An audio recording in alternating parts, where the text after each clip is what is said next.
ज्या वेळेस आहे ना काळेश्वरीची ज्यावेळेस सवारी येते किंवा काय असं तुम्हाला वाटतं तुम्ही घुमताय किंवा कुठलं गाणं लावल्यानंतर किंवा देवीचं गाणं गोंधळ वगैरे काय लावल्यानंतर किंवा कुठल्या जागरणात गेल्यानंतर त्यावेळेस येतात, त्यावेळेस तुम्ही काय करता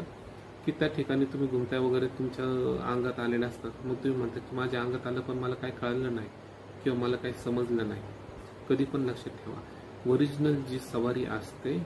ती काय करते माहिती आहे का, साध्वी असो किंवा साधक असो तिला दृष्टांत कसं देते, तिचे येण्याचे लक्षण कसे असतात कसे नाही हे पहिले ध्यानपूर्वक ऐका. ज्यावेळेस स्वतः कालेश्वरी ओरिजिनल मध्ये असते त्यावेळेस आहे ना ती मुलीच्या रूपात दर्शन देणं किंवा तिच्या दिव्य रूपामध्ये किंवा तिच्या उग्र रूपामध्ये दर्शन देणं,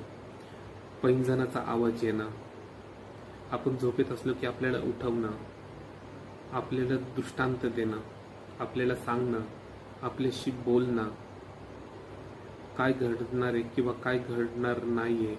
किंवा पुढं काय घडणार आहे भविष्यात ते आपल्याला स्वप्नामध्ये दृष्टांत देणं सांगणं, हे जे सर्व प्रकार जे असतात ती नागिन स्वरूपामध्ये पण येते. नागिनच्या रूपात येणं मोठ्या प्रमाणात, तुम्हाला ते दृष्टांत दाखवणं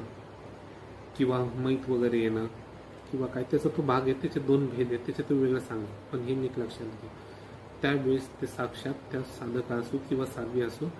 ती कालेश्वरी स्वतः येऊन मार्गदर्शन करत असते, दृष्टांत देत असते, तिला नजर सुद्धा देत असते कुणाला काय होणार आहे किंवा कुणाला काय झाले किंवा काय नाही हे प्रॅक्टिकली मध्ये. तर त्यांचा जो हा संसार ज्यावेळेस त्यांना येत असतो त्यावेळेस आहे ना हे तिचे लक्षण असतात, तुम्हाला कळत असतात काय होणार आहे किंवा काय नाही आहे किंवा काय नाही, हे सर्व गोष्टी दाखवतात तुम्हाला. हे झालं त्यांचं लक्षण की ती